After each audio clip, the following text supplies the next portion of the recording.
Hola a todos nuestros seguidores de Zona Psique. El día de hoy tenemos un invitado muy especial. Él es psicoanalista, licenciado en psicología por la Universidad UM. Él cuenta con una maestría en psicoanálisis en dimensión psicoanalítica, también como un diplomado en formaciones del inconsciente de la Asociación Freud de la Letra. Miembro de la Asociación Lapsus de Toledo, España, LATE, representante de LATE en México.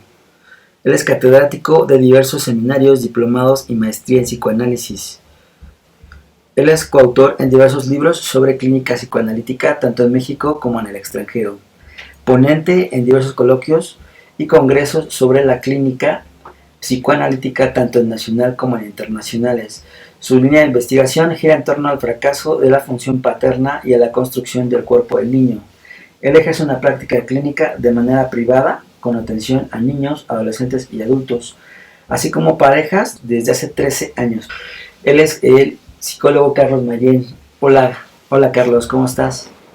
Hola Carlos, ¿qué tal? Mucho gusto. Me da un enorme placer estar contigo el día de hoy en esta oportunidad para hablar sobre un tema súper interesante que es sobre la adolescencia, ¿no? Así es un tema bastante profundo y que tiene pues muchos matices, ¿no? Y Claro, por digo, supuesto. por supuesto, casi, bueno, la mayoría de los psicólogos pues no tienen esa, ¿cómo decirlo? Especialización, ¿no?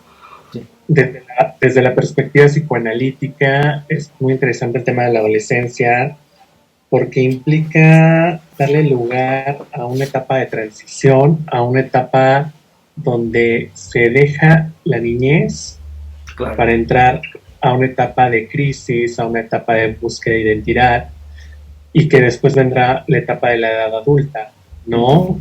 Que no necesariamente todos los sujetos abandonan la adolescencia, hay gente adulta que todavía sigue como en esa parte de ser adolescente todavía, ¿no? Sí. Y es muy interesante. Algo Sí. que creo que es importante como psicoanalista o aquellos psicoanalistas que trabajan con adolescencia o que quieren trabajar con adolescentes es aquello que Octave Manoni mencionaba en un famoso texto, La crisis de la adolescencia. Él decía que todo psicoanalista que desea trabajar con adolescentes tiene que trabajar su propia adolescencia.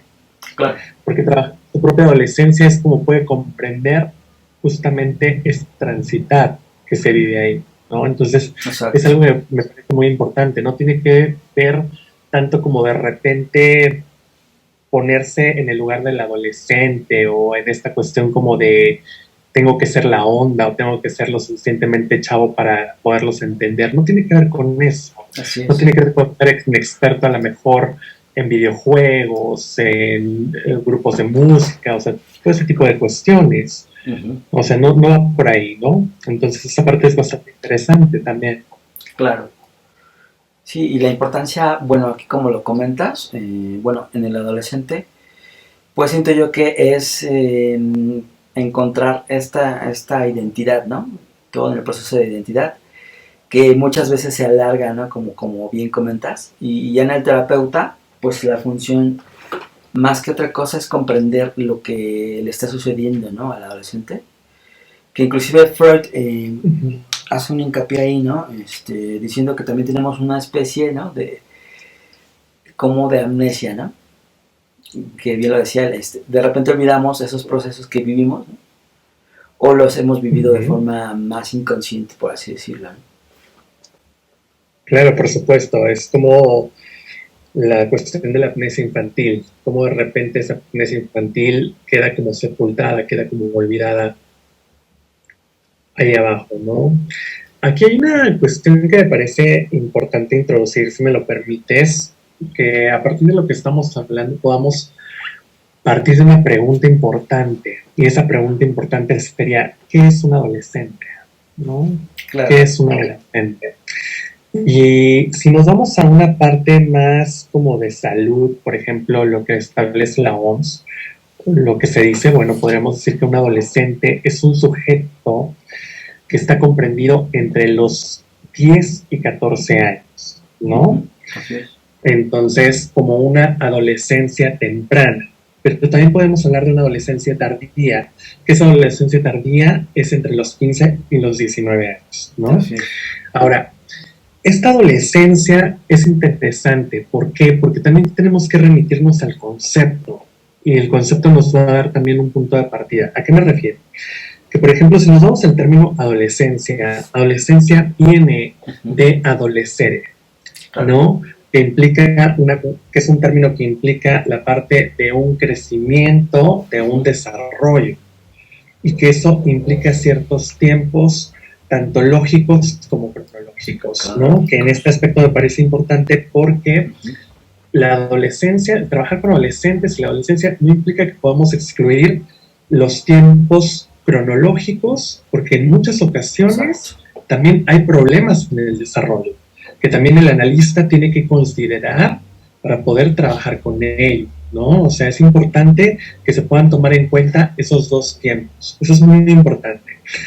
Ahora, creo que podríamos desprender 3 escenarios. Por ejemplo, pensar la adolescencia en un escenario biológico, social y psíquico, ¿no? Claro. Por ejemplo, el escenario de lo biológico, podemos pensar en esta cuestión del desarrollo corporal, el crecimiento del cuerpo, la cuestión de los órganos, los cambios, por supuesto, ¿no? Y la cuestión de la capacidad reproductiva, sobre todo porque inicia la cuestión de la sexualidad, ¿no? En el campo de lo social, podríamos pensar esta parte de los pares, de los grupos de pares, de la interacción con los compañeros, del inicio de las amistades, de la ruptura con los amigos, ¿no? Claro. Que al final de cuentas, en la adolescencia, el lazo social sirve de soporte, ¿no? Podríamos pensar que los amigos tienen una función de soporte, a veces más que la familia, ¿no? Exacto. Eso por un lado.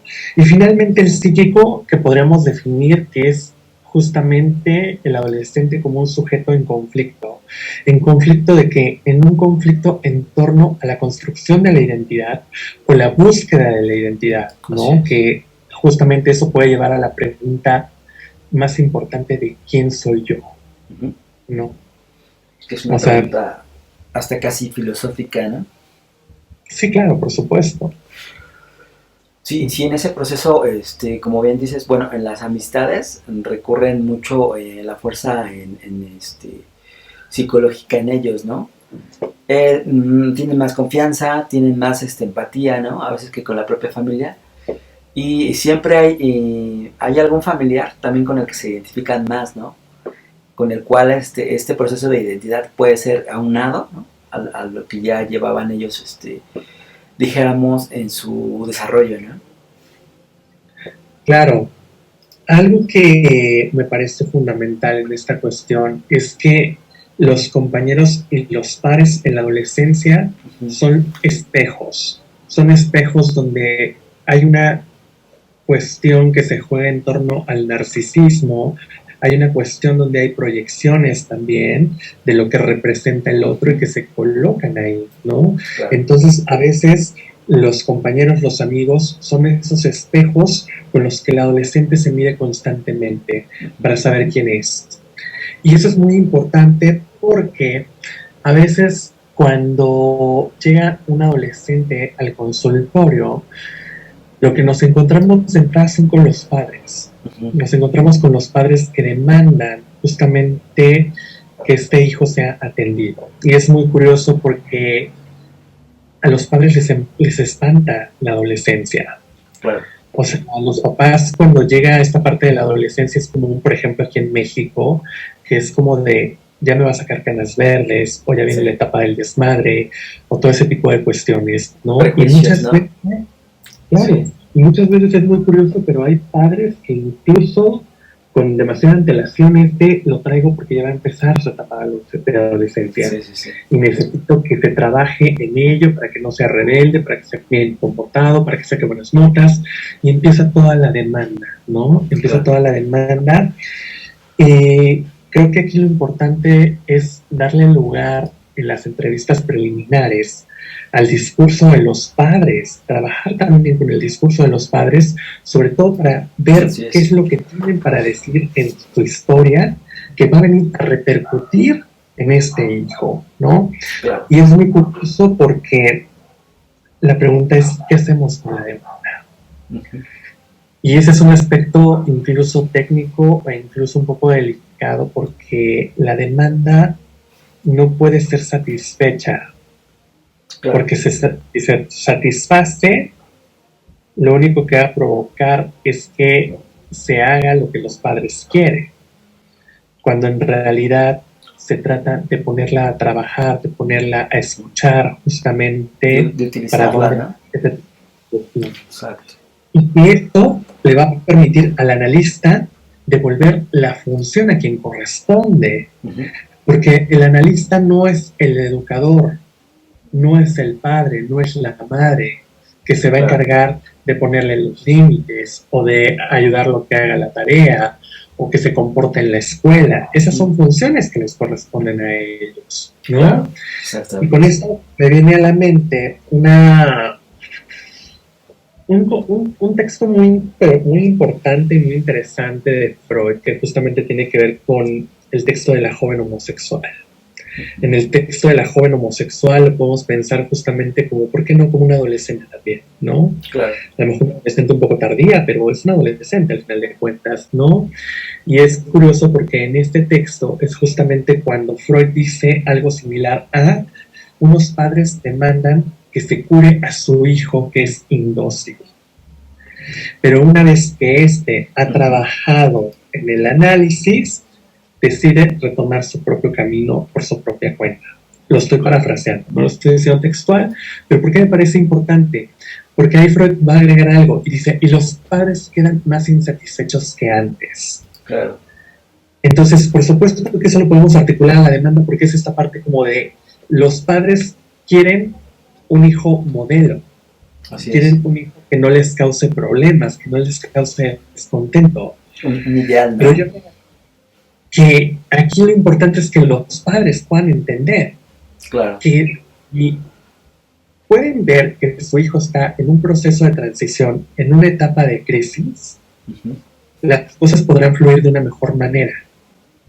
Así porque es. A veces es lo que no se entiende. Entender esa etapa, ¿no? Como una crisis, exactamente. Exactamente, la crisis de la adolescencia, ¿no?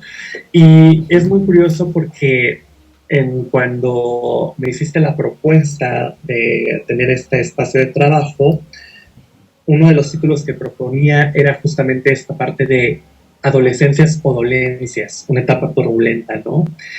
¿Y por qué lo ponía como dolencias? No porque caigamos en el típico que el adolescente es el adolecer de doliente, ¿no? Claro. Sino para quién duele, qué es lo que duele. Y yo lo propondré de esta manera desde mi punto de vista, de decir, bueno, a veces a los padres les duele la adolescencia. Les duele, exactamente. ¿No? ¿Por qué? Porque les va a retornar a su propia adolescencia de ellos. Como un espejo. En cómo fueron. Sí, sí, sí. Y hay dos caminos. Si los padres lo vivieron con satisfacción o lo vivieron con frustración. Y si lo vivieron con frustración, empieza el retorno de la repetición en esta parte reivindicativa de tú vas a hacer lo que yo no hice. Claro, de ahí el miedo, ¿no? Claro, sí, claro, porque, por ejemplo, a veces puede haber esta cuestión donde te digan los padres, es que yo cuando era joven no aproveché las oportunidades. Ajá. Y ahora le estoy padeciendo y quiero que mi hijo las aproveche al máximo. Claro. Por eso le exijo, por eso quiero que se mantenga dentro del carril, dentro del riel, ¿no? Que ya vaya avanzando por la misma línea. Y esto es enajenarlo en un deseo que no es el suyo, eso bien lo sabemos. Estamos enajenados en un deseo que no es el nuestro desde el momento. Lo cual es muy importante porque justamente si estamos capturados en el deseo del otro, es como podemos tener un lugar en un universo simbólico, como poder existir a partir de la palabra del otro, a partir de la nominación. Claro. Eso es muy importante, ¿no? Entonces de repente los padres tienen ese miedo y reivindican cosas en los hijos, ¿no? De lo que quieren ser. Pero creo que lo más importante es que puedan entender que es una etapa de transición y que esa etapa, tarde o temprano, va a tener una culminación. Así es. ¿No? Eso es lo que me parece importante también. Eso es muy cierto, ¿no? Y bueno, también aquí regresando a esta parte de la demanda, digo, para los que a lo mejor no entienden esta parte, es siempre la búsqueda, ¿no? De eso que hace falta, ¿no? Así se establece ese proceso de demanda, ¿no? Pero pues en el adolescente no sabe en realidad qué busca porque está en ese proceso de, ¿no? Sí. Esta parte de la crisis de la identidad, la búsqueda de la identidad. ¿Por qué podemos pensar crisis? Una, lo podríamos pensar a partir de la pulsión, justamente, ¿no? Cómo se juega la pulsión en la adolescencia. Y por eso creo que es una etapa turbulenta, justamente por la pulsión que también está en juego. Exacto. Hay que recordar que antes de que un chico se convierta en adolescente, y un niño en los primeros 5 años atraviesa por una cuestión pulsional que hace un recorrido por distintos objetos, ¿no? Así es. Como la cuestión de la fase del oral, lo anal, lo fálico, hasta en la adolescencia llegar a la culminación de lo genital, ¿no? Así es. Entonces, ¿cuál es la importancia de la pulsión? Que la pulsión está en una constante pugna por la satisfacción, en una constante demanda porque hay una satisfacción, ¿no? En una búsqueda del placer. Uh-huh. Pero ¿qué sucede? Que al momento de devenir una culminación del declive del complejo de Edipo, las pulsiones quedan al servicio de la latencia. ¿Y qué quiere decir la latencia? Bueno, la latencia implica esta etapa de sublimación donde la pulsión se pone al servicio de placeres más estéticos, ¿no? Por ejemplo, como el estudiar, ¿no? Por ejemplo, los niños que van a la escuela y que hacen su tarea y que estudian y que toman un curso, o que también no solamente es eso, que también se invierte en la parte de lo social, o sea, esa energía está en la parte del juego, que es muy placentero también, y es muy interesante. Y de repente me parece un poco erróneo porque de repente dicen, sí, claro, la latencia, la pulsión está dormida. No es que esté dormida, la pulsión está constantemente trabajando al servicio de esta sublimación, pero también está agarrando fuerza. Sí, lo que pasa es que ahí cambia su objetivo final, ¿no? Claro, y esa fuerza va a retornar en la adolescencia también, ¿no? O sea, deviene con mayor fuerza ahí también. Y por eso es que a mí, a partir de la praxis clínica que tengo, me gusta pensar que el proceso que vive el adolescente puede ser de dos maneras, ¿no? Y no es una cuestión tajante, simplemente es una reflexión que yo hago y tiene que ver con una cuestión donde, por un lado, podemos pensar que para el adolescente va a vivir su etapa de dos maneras. O le da para afuera o le da para adentro. Uh-huh. Y le da para afuera es como esta parte de el boom, uh-huh, del desmadre, del desastre, o sea, hago que arda Troya casi, ¿no? Claro. Y si le da para adentro, es esta parte como de sufro en silencio. Nadie me comprende, ¿no? Ajá, nadie me comprende, nadie me quiere, nadie me entiende. Y incluso, ¿por qué no pensarlo como un estado de inhibición? Claro. Porque hay adolescentes que llegan en un estado de inhibición y es como de, no pasa nada, ¿no? O sea, uh-huh, no sé ni por qué vengo, ni por qué estoy aquí, ni cuestiones así. A diferencia de un adolescente que está en una etapa de rebeldía, sí. Y que de repente llega así como de, yo no quiero venir, yo no quiero estar aquí. O sea, a mí me trajeron, no pasa nada, y se encabrona y se enoja y todo. O sea, es una cuestión, ¿no? ¿Qué pasa ahí? Y sobre todo por eso habría que pensar si los adolescentes llegan a análisis por voluntad propia o son llevados, ¿no? Y no que no haya adolescentes que pidan ser llevados. Por supuesto que habrá quien pida asistir a análisis, asistir a alguna terapia, por supuesto. Pero también hay que pensar que en su mayoría los adolescentes son llevados. ¿Por qué? Porque los padres no saben lidiar con ellos. Sí, esa es una cuestión importante, ¿no? Que incluso Freud también se plantea, ¿no? El hecho de asistir a terapia, ¿no? ¿Qué es lo que nos impulsa a ir, ¿no? A terapia.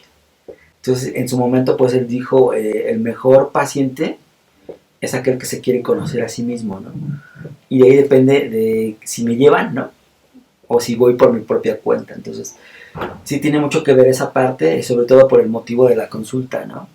Ahí tú bien dices, vienen a analizar al adolescente, pero en esa misma, dijéramos, terapéutica, salen analizados los padres, ¿no? Porque implican muchísimo, muchísimo en la formación del adolescente, ¿no?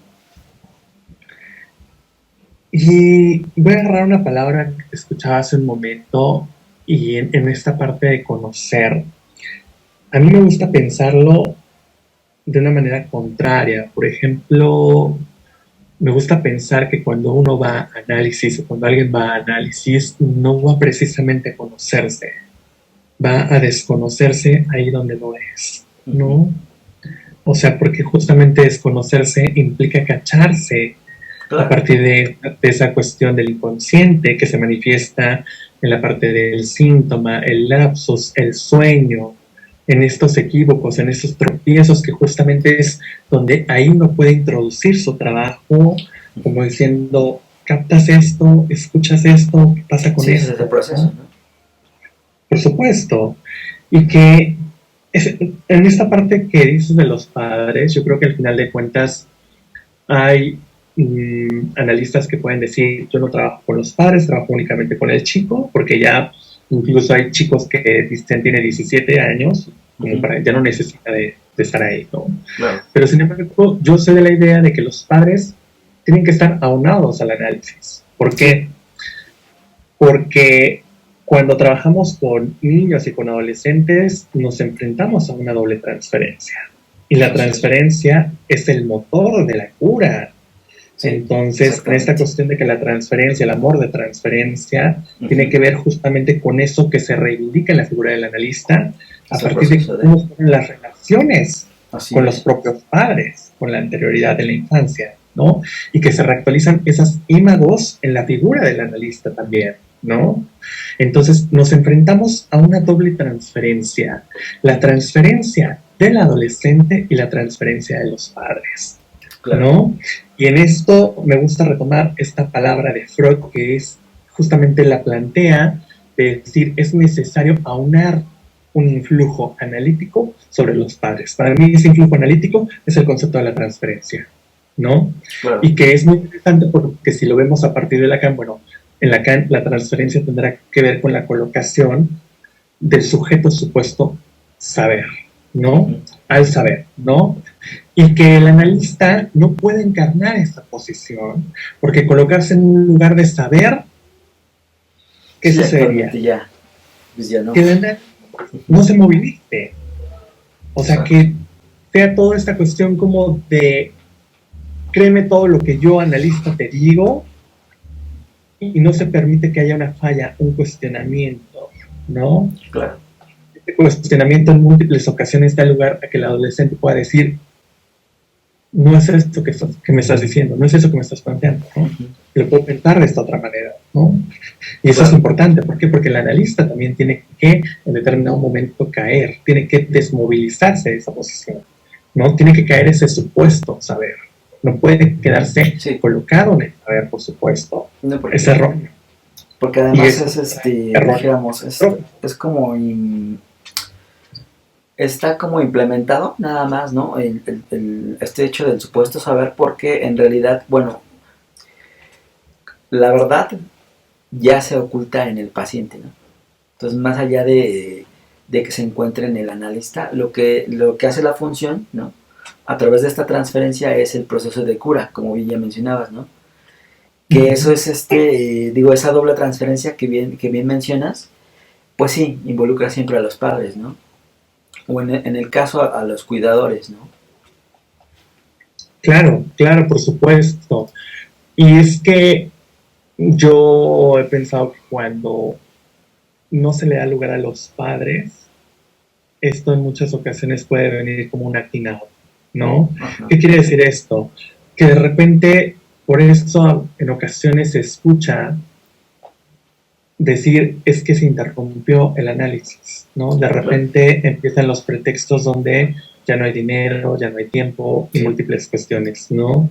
Entonces, ¿qué pasa? Que a veces también habría que pensar en esta cuestión justamente de de la culminación del tratamiento. ¿Hasta qué punto podemos hablar de una culminación del tratamiento, del análisis? Porque muchas veces este se ve interrumpido por los padres, por la resistencia de los padres que colocan en el chico. Así es. ¿No? Pero es justamente porque no se le da lugar al discurso de ellos. Uh-huh. Entonces, ¿por qué es importante recibir padres en el análisis? Porque vamos a ver justamente cómo está inscrito el discurso a nivel generacional. ¿Cuáles son los significantes predeterminados que inscribieron en ese niño que ahorita transita por una etapa adolescente? ¿No? Y que justamente esos significantes muchas veces son significantes que en palabras de los de Ford podríamos decir son significantes del superyo. ¿Por qué? Porque se vuelven inamovibles.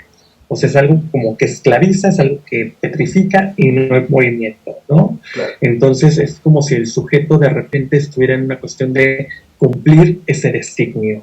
Uh-huh. Y que a veces no son las mejores palabras, a veces son palabras que incluso tienen que ver con el suicidio, con las muertes no dichas, con las muertes no elaboradas, los secretos de familia, tiene que ver también pegan. Entonces, cuando uno conoce la historia de un adolescente, puede entender mucho del contexto. Uh-huh. Ahora, creo que es importante también poder tener una delimitación respecto al saber. ¿A qué me refiero con esto? A que creo que el analista tiene que ser prudente en las entrevistas preliminares de querer extraer toda la información. Uh-huh. Sí. Porque si uno se queda con todo el cúmulo de información, el analista puede ser tendiente a caer en esta parte de, claro, haces esto por esto, actúas uh-huh. por esto. Sí, o sea, como en automático, diciendo, ya sé por qué eres así. Sí. Porque en tu historia pasa esto. Por la información previa, ¿no? Exactamente. Claro, la información previa, que es, para mí me parece que es un obstáculo que no permite avanzar de una manera diferente. Entonces, ¿por qué digo esto? Porque al final de cuentas se trata también de darle la palabra al chico, al adolescente, Exacto. que es el que sabe. Sí. El problema es que a veces se olvida que un adolescente tiene tiempos y necesita tiempos para desplegar la historia. Sí, necesita su tiempo adecuado, ¿no? Claro, porque a veces los padres en esta demanda es como de sí, ya entró a terapia, entró a análisis y ya va a empezar a trabajar. Sí, piensan que es en automático, ¿no?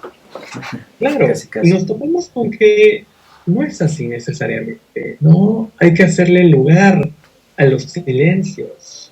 Exacto. Los tiempos donde no pasa nada. Y no es que no pase nada. El adolescente, aún en el silencio, está hablando, está diciendo algo. Así es. Si uno escucha ese silencio, podrán movilizarse cosas también, ¿no? Sí, también es contenido, ¿no? El silencio también es un contenido y a veces expresa mucho más, ¿no? que otras cuestiones.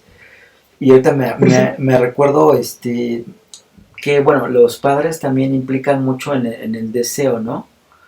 El deseo del hijo, ¿no? Que a veces este deseo hacen que el hijo inconscientemente tome decisiones, ¿no?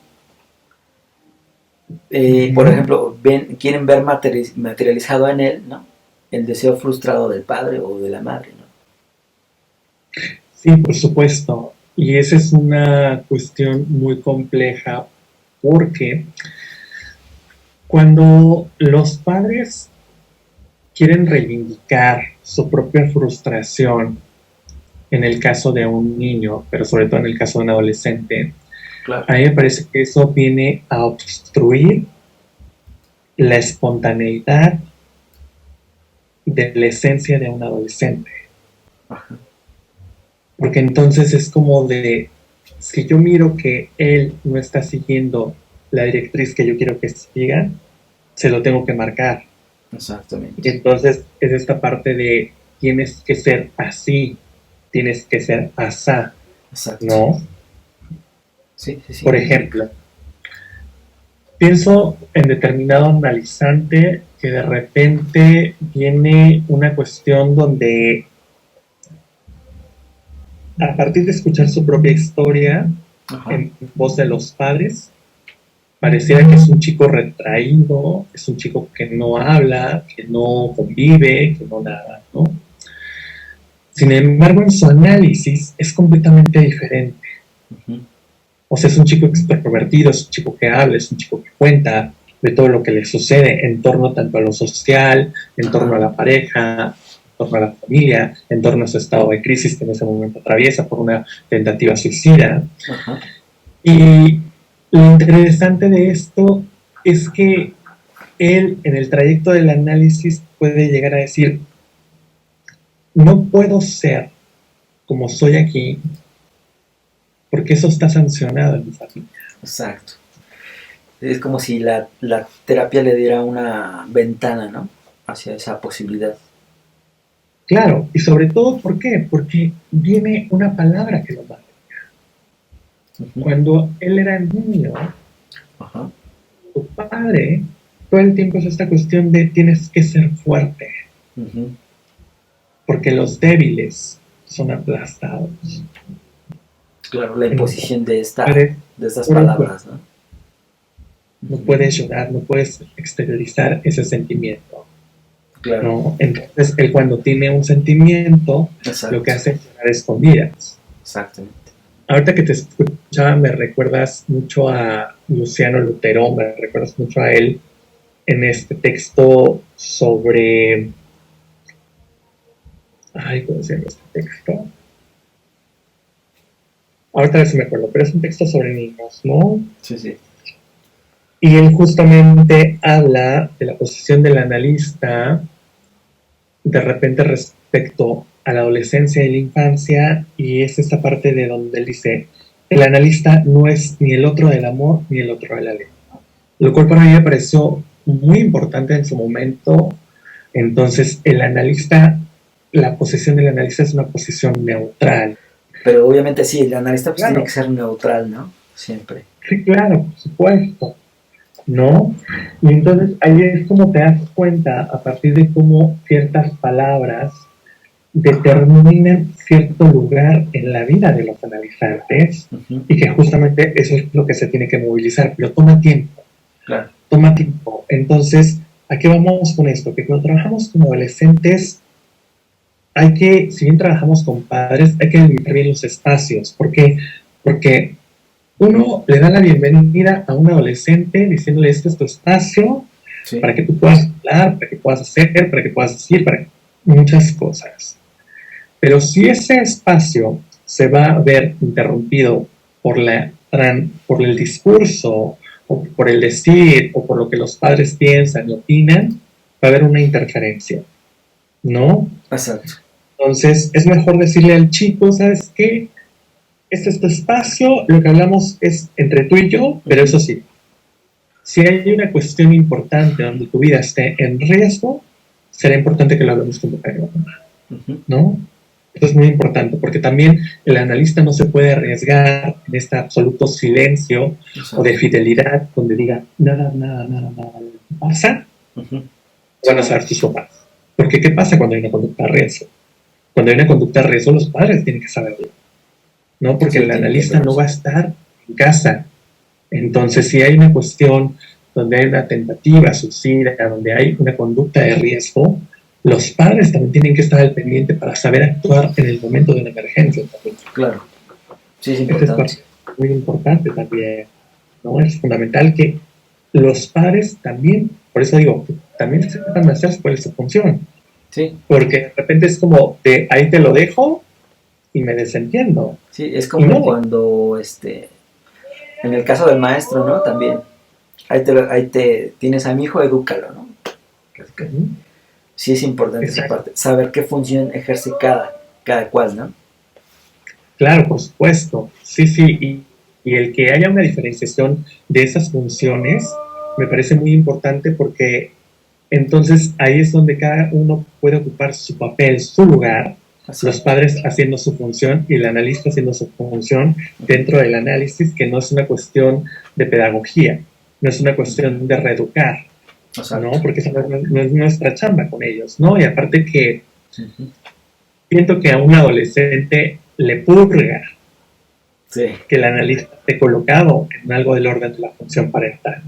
Sí, sí. Porque, Sí, porque la escuela lo tiene con los maestros. trata de escapar de eso, exactamente. Entonces, como de repente en su propio espacio se topa con alguien que le puede decir, no, esto está mal, se va a sentir juzgado. Sí, exacto. No. Y por eso es que también tiene que haber una apertura a lo que el otro tiene para decir. Eso es muy importante. Y a veces es muy interesante porque hay que darle tiempo al discurso de los jóvenes, ¿no? Exacto. Que se tome su tiempo, porque retomando un poco la cuestión del silencio, a mí me parece que el silencio habla también. Y cuando el silencio se hace presente, el cuerpo también habla. Los movimientos en el análisis también hablan y hay que darle lugar a esos movimientos, ¿no? Por ejemplo, chicos que están todo el tiempo con las manos moviéndolas, en este estado de angustia, moviendo las piernas, ese tipo de cuestiones, y es algo que también se puede puntuar, ¿no? En el sentido de que él pueda pensar qué está pasando en ese momento, qué está pensando, ¿no? Para poder apalabrar algo de lo que no se ha apalabrado. Claro. Justamente cuando uno da lugar al tiempo, que vuelve a lo mismo, no es el tiempo cronológico, no es el tiempo del reloj, sino es el tiempo lógico, donde se juega el inconsciente. En esos tiempos lógicos a veces es cuando ellos empiezan a desplegar la historia y empiezan a contar lo que realmente les sucede. Claro. Que es muy interesante porque yo lo pondría de esta manera. El adolescente siempre va a poner a prueba al analista, en el sentido de vamos a ver qué tan confiable eres. Sí, le toma tiempo, pero lo hace, ¿no? Claro, así de como de decir, vamos a ver qué tan confiable eres en lo que te cuento y qué tanto de lo que te cuento le cuentas a mis padres. Sí, sí, ¿no? Sí, te va a poner a prueba, claro. Entonces hay que tener cuidado con eso, porque si no se trata de que el analista, todo lo que haga el analizante, el adolescente, dice, papás, fíjense que hizo esto, eso. No, no es ahí. No, porque a veces rompe la confianza, ¿no? A veces te topas con casos donde justamente el anterior terapeuta era aquel que le contaba todo el tiempo cosas a los demás, a los papás, ¿no? Y es muy curioso porque hay adolescentes que vienen de 3, 4 procesos de psicólogo, brincando. ¿Por qué? Porque se convirtió en una cuestión de tienes que hacer esto está bien, esto está mal, o incluso son juzgados en su forma de pensar, o incluso en cómo conllevan la sexualidad. Claro. El analista no es aquel juez que va a dictaminar qué es correcto e incorrecto. Sí, pues sino que más allá de pueda pensar cómo se juega en sus propios actos. Exacto. Porque hay una responsabilidad. Tanto consciente como inconsciente hay una responsabilidad. Y él tiene que también aceptarla. ¿Por qué? Porque la libertad conlleva una responsabilidad también. Claro, ¿no? Y ahí la función del psicoanalista pues es estar más allá de lo moral, ¿no? Lo correcto, incorrecto, ¿no? Sí, claro. Y justamente hablando de esta cuestión como de educación y como de moral, este tipo de cuestiones, ahorita se me venía a la mente una frase de François Dolto que justamente habla en La Rosa de los Adolescentes, un texto maravilloso que me encanta, que dice: la educación formal no te enseña la educación en el amor, ni el respeto por el otro, ni el respeto por ti mismo. Claro. Me parece una frase muy importante porque al final de cuentas, efectivamente creo que es algo muy analítico, en el sentido de que la educación no te va a mostrar ese tipo de cuestiones, ¿no? Sino que uno, al ir trabajando, se puede cuestionar qué lugar tiene uno mismo. Exactamente. ¿Qué lugar tiene también ante los demás? O porque todo el tiempo se está anteponiendo a los otros antes que uno. ¿Cómo se puede esta cuestión del amor? cómo se juega la cuestión de la dependencia, la cuestión de los apegos, que no es lo mismo. A veces se confunde amor con apego. Y a veces Sí. por eso todo el tiempo están en esta cuestión de soy todo para ti. O soportando ¿no? cosas, ¿no? Exacto. Exacto.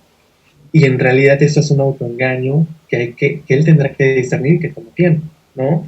Entonces, cuando uno está con jóvenes adolescentes, hay que darles tiempo y hay que darle lugar al silencio. Y también hay una cuestión que me parece importante, que a veces pasa, ¿no? Por ejemplo, con estos adolescentes que de repente les cuesta trabajo como decir de qué van a hablar o qué es lo que van a contar, y que dicen, no sé por dónde empezar, pero que tienen como ese ímpetu de decir, pues sí quiero, pero no sé por dónde. Sí. No sé, estoy hecho un nudo, ¿no? Casi, casi. Claro, sí, por supuesto, porque alguien dice, pues sí quisiera contarte, pero no sé por dónde empezar, ¿no? Sí. Entonces, a mí lo que me gusta hacer con ellos de repente es esta parte de lanzarles ciertas palabras, ciertos significantes que pueden movilizar algo, ¿no? Uh-huh. ¿Y en qué me baso? Palabras clave, ¿no? En su forma de ser. Uh-huh. Ahí donde veo cierto rasgo que tiene que ver a lo mejor con la música, con algún artista, claro, con algo que hace. Conecta, ¿no? Exactamente, es como, oye, ¿y esto qué es? ¿Y quién es este? ¿No? Sí, sí. Ah, te gusta determinado artista y te gusta esta música y empiezan a desplegar este tipo de cuestiones, ¿no? Donde algo se empieza a movilizar de otra manera. Claro. ¿No? Empiezas a comunicarte más interiormente con él, ¿no? Digamos. Uh-huh. Que ahorita me acordé inclusive de esta parte de... Me hace recordar mucho Alicia en el País de las Maravillas, ¿no? Que es una obra que la puedes interpretar de muchas formas, pero es Alicia a través del espejo, ¿no? Como el espejo muestra un mundo totalmente opuesto, ¿no? Que yo simbolizaría como el mundo adulto, ¿no? Y el adolescente quiere entrar al espejo, ¿no? Pero sabe que es un mundo nuevo, arriesgado y que desconoce, ¿no? Entonces, lo primero que se encuentra ella, Alicia, pues es este ser que es como una oruga, un sabio, ¿no? Como un filósofo que le dice, ¿quién eres tú, no? Y ella dice, pues soy Alicia. Dice, no, pero ese es tu nombre, ¿quién eres tú?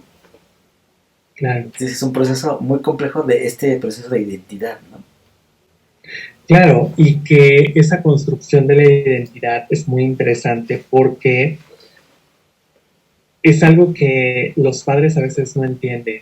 O sea, no entienden esta parte porque, por ejemplo, es muy curioso que en los análisis te digan, es que se quiere pintar el cabello de verde, o es que no se quiere cortar el cabello, y es que se quiere tatuar, o es que se viste de negro, o es que quiere usar...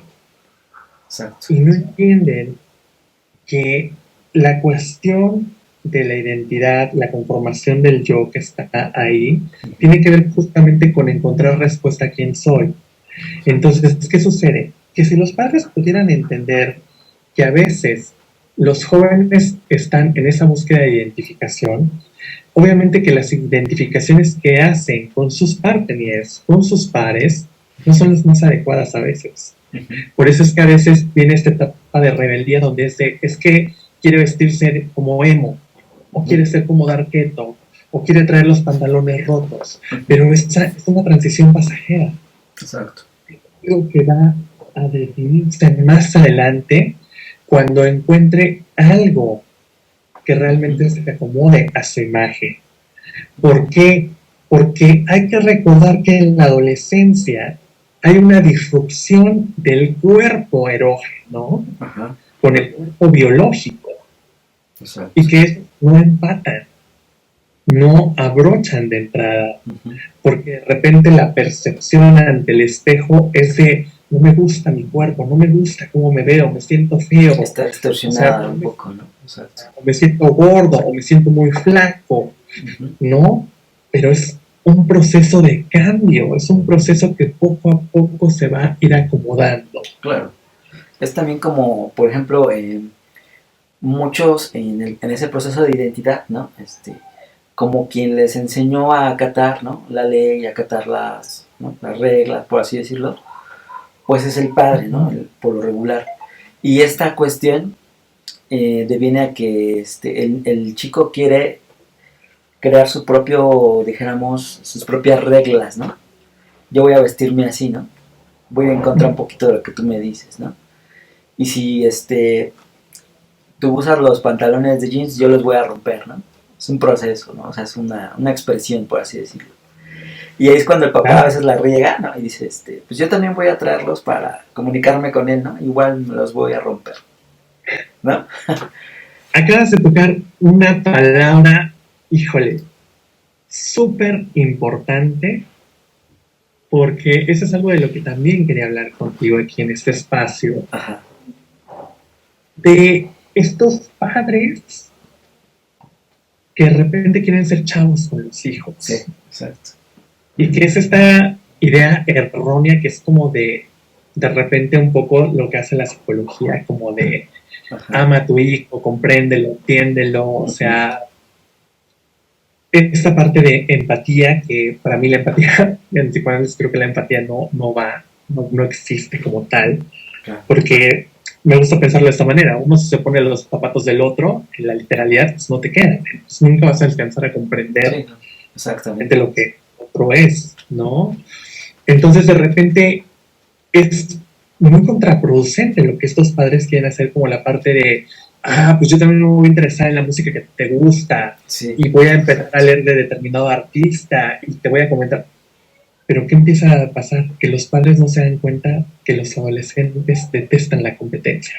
Exactamente. Porque se ponen en un lugar competitivo también de, yo también puedo hacer lo que tú haces, ¿no? Uh-huh. Y eso, en lugar de provocar un acercamiento, sí, provoca un alejamiento. Claro.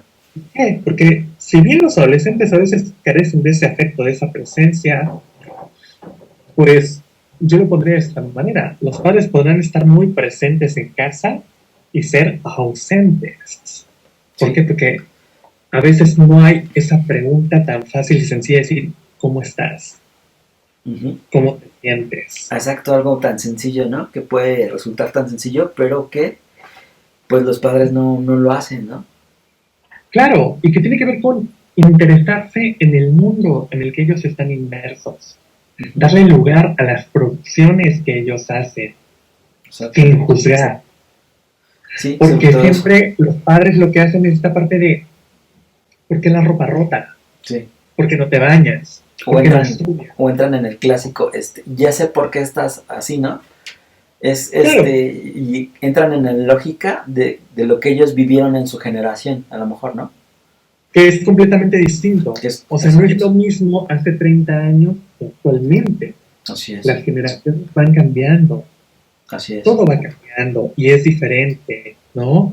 Y en este aspecto hay algo que también me razona ahorita que decías esta parte, porque tiene que ver con esta cuestión donde ese de ya sé por qué estás así, uh-huh. Muchas veces también recae en el típico de sufres por algo que no tiene importancia, o hay cosas más importantes que esto. Uh-huh. También. O haces una tormenta en un vaso de agua de esto. Ya lo superarás, dicen, ¿no? Exacto. Es minimizar el sentimiento, la situación de eso que está ahí. De eso que está viviendo. Que, claro, y que para ellos son importantes. Exacto. Y que es mejor que le pudieran decir, ok, hablemos de lo que te sucede, hablemos de lo que te pasa. Uh-huh. Porque a veces lo que no hay entre padres y chicos o chicas es comunicación también. Uh-huh. Y a veces los padres compensan su ausencia con el objeto de la necesidad. Sí. Te compro coche, te compro ropa, te doy dinero, lo tienes todo. Sí, me he dado cuenta también de eso. Digo, yo en mi caso no cuento con... Solamente tengo ahorita un paciente que es adolescente, ¿no? Es una chica. Pero es cierto eso, ¿no? O sea, el papá no está comunicándose con ella emocionalmente, pero le dice, no te falta nada, ¿no? Te traje esto, traje otro. Como diciendo, con esto sustituyo esta falta, ¿no? Uh-huh. Exacto, y que eso conlleva una gran frustración a veces para ellos, porque realmente no es lo que necesitan. Exactamente. Entonces, cuando un adolescente se ve bombardeado por estos objetos de la necesidad, lo que va a suceder justamente es que lo que se pone en riesgo es la anulación del deseo. Uh-huh. Entonces, ¿qué pasa? Que también ellos le dan un lugar a lo que desean, a lo que quieren. O sea, también hay una defensa por esa causa de lo que se quiere, ¿no? Uh-huh. Por ejemplo, una cuestión que está muy marcada en la adolescencia es la cuestión de las llamadas hoy anorexias, que están como muy en boom, ¿no? Anorexias, bulimias, trastornos alimenticios, todo este tipo de cuestiones, que no es algo nuevo, es algo que ha existido de toda la vida, pero que sobre todo más allá de eso podamos pensar un poco a partir de esta cuestión, ¿no?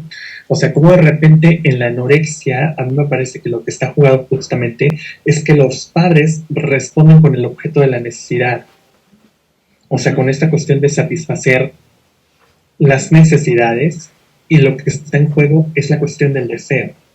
Entonces, la anoréxica es aquella que juega con el no, juega con la no satisfacción de esa necesidad, uh-huh. Juega con el rechazo. Exacto, la negación. Por tal de darle lugar al deseo. Uh-huh. Y eso implica, prefiero convertir mi cuerpo cadavérico, uh-huh.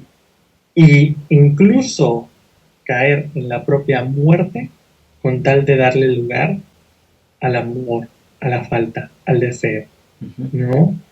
Porque justamente son padres que todo el tiempo estuvieron bombardeando con objetos de la necesidad, ¿no? Aparte de, tienes carro, comida, tienes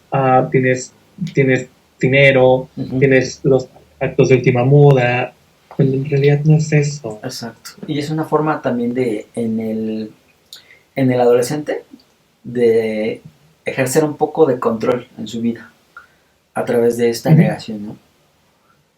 Claro, por supuesto. ¿Por qué? Porque ellos buscan también que las cosas puedan ser de manera diferente. Y esto lo voy a conectar con dos cosas que me haces pensar ahorita justamente, que me llevan a una cuestión muy interesante. Por un lado, que podemos pensar la rebeldía, y por otro lado, en esta parte del lazo social, cómo la tecnología ha contribuido, uh-huh. Si bien en un avance de comunicación, en un deterioro de los lazos sociales.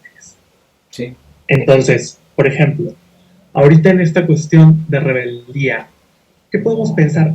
Es que los adolescentes son rebeldes, ¿no? Y ese es el mayor temor de los padres, a veces, que los hijos sean rebeldes y que se rebelen, todo este tipo de cuestiones. Sí. Pero, ¿cómo pensar la rebeldía en psicoanálisis? ¿Cómo pensar este concepto que de repente tiene que ver como de ya no hay respeto a la autoridad?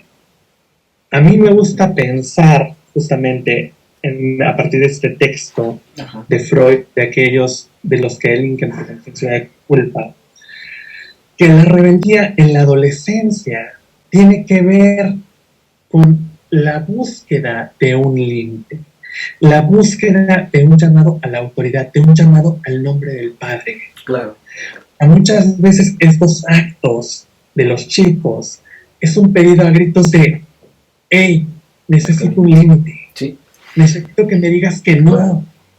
Y es por eso que no. Muchas veces encuentran grupos, ¿no? Donde hay un líder, ¿no? Y ese líder puede ser o alguna pandilla o alguna incluso secta, ¿no? O se van a los grupos religiosos también, ¿no? Porque buscan este líder inconscientemente, ¿no? Que les marca límites y todo esto. Claro, buscan esa parte de contención y que a veces cuando no hay respuesta del padre, vienen estas cuestiones donde justamente empiezan el pasaje al acto, ¿no? O sea, justamente cuando a veces no hay una respuesta ante el silencio, ante este tipo de cuestiones, vienen los actos impulsivos también, ¿no? Sí. Entonces, ahí es importante que los padres puedan escuchar también los actos de sus propios hijos. ¿Qué me quiere decir? Más allá de que lo vea como una rebeldía de irreverente, de me estás faltando al respeto, ¿qué me quiere decir o qué me quiere demostrar con eso? ¿No? Ahora, en esta parte de rebeldía, no quiero que los que nos van a ver o los que nos van a escuchar lo vean como una parte de, entonces la rebeldía está bien. No, sino que podamos pensar la rebeldía analíticamente como un concepto importante y cómo está jugando en los adolescentes. Y otra cosa es cómo los padres educan a los hijos. Sí. En ese establecimiento de las normas y reglas. Que si los hijos hay una violación a la regla, hay una falta de respeto, bueno, pregúntate, papá, ¿qué de esa regla que estableciste, por qué no se está cumpliendo? ¿Por qué no se está entendiendo? ¿Por qué no queda clara? Más que acatarla, ¿no? Saber por qué no se cumple, ¿no? Exacto, porque muchas veces es el típico, es que no recoge su cuarto, es que no recoge su ropa, es que no obedece. Sí, pero pregúntate cómo estás estableciendo las reglas con él. Y sobre todo, ¿qué pasa ante ese incumplimiento de la regla? Si realmente hay una consecuencia o no la hay. Exacto. Porque hay padres que nunca ponen consecuencias ante las reglas cuando no se cumplen. O los padres mismos rompen esa regla. O hay quien dice, bueno, por esta vez te la paso, ¿no? Para la próxima ya. Pero entonces ya no está siendo tan fuerte esa regla, ¿no? Este es el peor error. Esta parte de esta vez te la paso valió madre. Sí, ¿Por qué? Porque los adolescentes, al igual que los niños, exacto, son muy listos. Sí. ¿Y qué piensa un adolescente? Dice, ya flaqueó una vez, lo puede volver a hacer. No lo va a cumplir. Y le toman la medida. Le toman la medida, como dicen, exactamente. Y los padres caen tan desbordados que empiezan a recurrir en esta parte de, ya le quité los permisos, ya le quité los videojuegos, ya le quité el dinero y sigo valiendo madre. Sí. O sea, no le importa. Y es cierto. Sí, o sea, yo he tenido adolescentes que literalmente es así de, quítame lo que quieras, me sigue valiendo madre. Y así como quieras. Sí. Y los padres están de manos. O hay también padres que, por ganarse la aceptación del adolescente, ¿no? Dicen, bueno, te voy a dar esta opción, ¿no? Como tú la quieras, ¿no? Pero le dan esa libertad a veces innecesaria porque quieren ganarse el afecto, ¿no? Del adolescente. Pero de una manera errónea. Sí, de una manera, porque volvemos a lo mismo, es como esta parte de lo que comentábamos de, ok, para entenderte tengo que ser como tú, entonces me bajo al mismo nivel. Sí. Y pues ponerse al mismo nivel es un tú a tú. Cuando el adolescente tiene un tú a tú con los partners que tiene, con los amigos que tiene, ¿no? Así es. Y eso es lo que detesta. Más bien es parte de tu función en tu lugar que te corresponde, ¿no? Entonces, esa parte es muy, muy importante. Y la otra que te comentaba respecto a la cuestión de los objetos tecnológicos y la cuestión de cómo eso ha repercutido en los lazos sociales es muy importante porque la era capitalista ha corrompido la época del amor. O sea, hoy todo está bajo una hiperconectividad.